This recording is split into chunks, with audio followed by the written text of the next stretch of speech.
Hey, bonjour à toutes et à tous, c'est PokéStrike et on se retrouve aujourd'hui pour une nouvelle vidéo sur Pokémon Soleil et Lune. Aujourd'hui, je vais vous apprendre les bases de la méthode SOS et aussi je vais vous expliquer ces quelques exceptions qui peuvent arriver. C'est parti.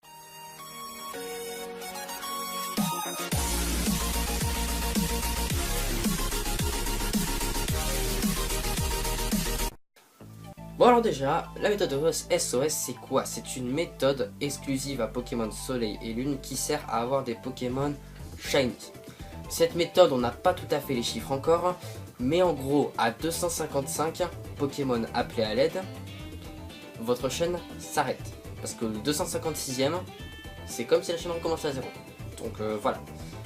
De 0 à 70 Pokémon appelés, c'est un peu choisi aléatoirement s'il va être shiny ou pas le Pokémon. Et de 70 à 255, vous savez, ça augmente pas, hein, mais il y a une barre comme ça qui dit que de 70 à 255, vous avez plus de chances d'avoir votre shiny. Et d'ailleurs, c'est souvent dans ces eaux-là que moi j'ai trouvé.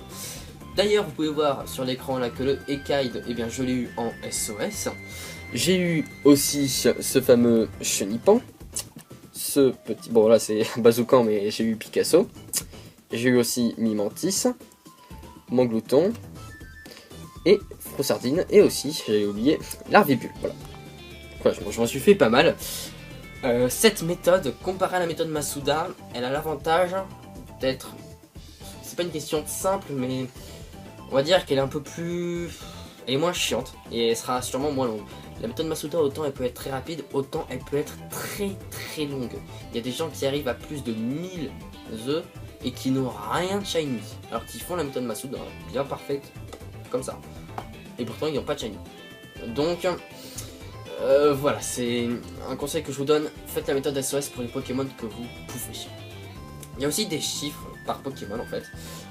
Certains Pokémon peuvent appeler très facilement comme Picasso ou encore Chenipan. D'autres appelleront un petit peu moins facilement, comme par exemple Manglouton ou encore Mimantis. Et d'autres appelleront plus rarement, comme Plumeline. Et puis il y en a carrément qui appellent très rarement, comme Sinistré ou Boumata. Pour savoir ça, je vous mets une liste de ça. Je sais pas vraiment si j'ai le droit de vous la mettre ou pas, parce que j'ai trouvé sur une vidéo. Je sais pas, je verrai. Donc voilà, par contre c'est en anglais, donc allez bien vous aider de Poképédia pour chercher le Pokémon que vous voulez. Donc, maintenant que vous avez les chiffres, on va dire, il y a des choses à savoir aussi avec la méthode SOS. C'est que certains Pokémon, ça va être plus compliqué de les chasser que d'autres. Pourquoi? Parce que certains sont type spectre. Je vous explique comment marche la fonction SOS, la méthode SOS, excusez-moi. Donc il faut que vous ayez un Pokémon qui a fauchage. Et ce Pokémon, il faut de préférence qu'il ait de bonnes attaques, pour qu'il puisse foutre assez cher au Pokémon en face. Et qu'il ait un assez haut niveau, si possible. Vers les 60, 80, je sais pas, par là, tu vois. Si vous avez ça déjà, c'est bien. Ensuite, il faudra acheter des orbes frousse qui se trouvent à n'importe quel centre Pokémon à 300 Pokédollars. Donc voilà. Et des Bémépo, c'est le meilleur objet qu'on peut avoir pour restaurer les PP, je pense. Enfin, obtenable. Donc c'est très simple, vous récoltez des Bémépo dans le jeu, vous pouvez très bien trouver si vous cherchez dans les 4 B à mon avis. Hein. Vous allez à Poké Loisirs, vous plantez des baies et comme ça vous dupliquez vos Bémépo en fait.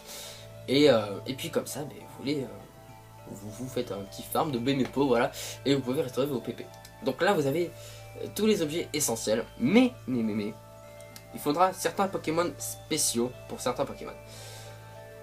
Par exemple, les Pokémon type spectre. Je vous explique. En gros, vous pouvez pas faire fauchage sur un Pokémon type spectre, vu que le type spectre s'en bat les couilles du type normal et du type combat. Et fauchage et quel type? Gagner de type combat. Normal. Si je dis de la merde, ça va pas le faire. Le type normal.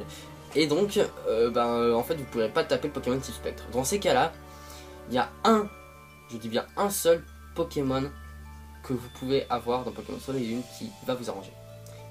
C'est Pandarbar. Pourquoi? Parce que c'est le seul Pokémon à pouvoir avoir fauchage et en ayant le talent Querelleur. Querelleur qui est son talent caché et Querelleur qui sert à ce que les attaques de type normal et combat touchent les Pokémon de type spectre. ce qui est avantageux en fait, hein.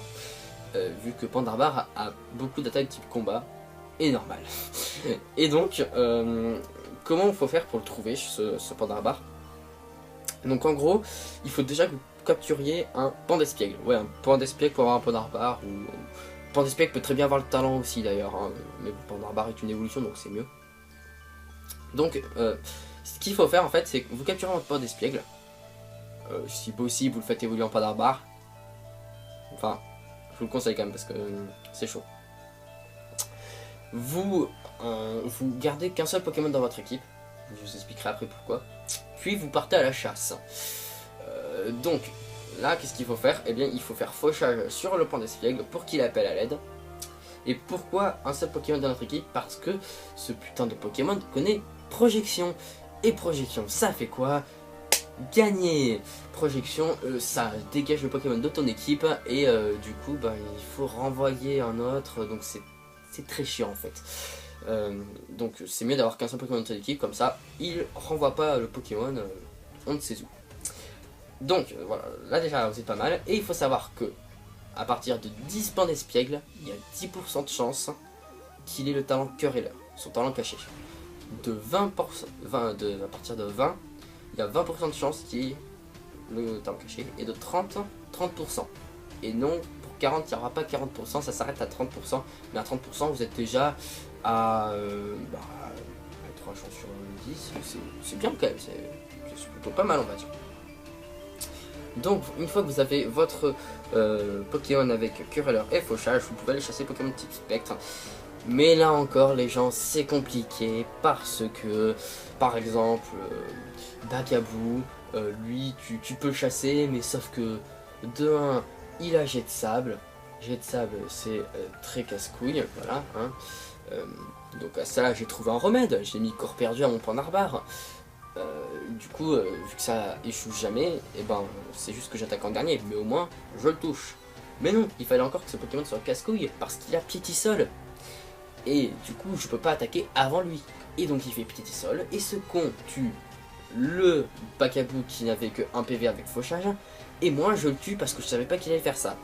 En gros, c'est un Pokémon très compliqué, il y a des Pokémon comme ça que bah, vous aurez vraiment du mal à chasser, qui limite faut faire en Masuda quoi, même si c'est beaucoup plus long et beaucoup plus chiant.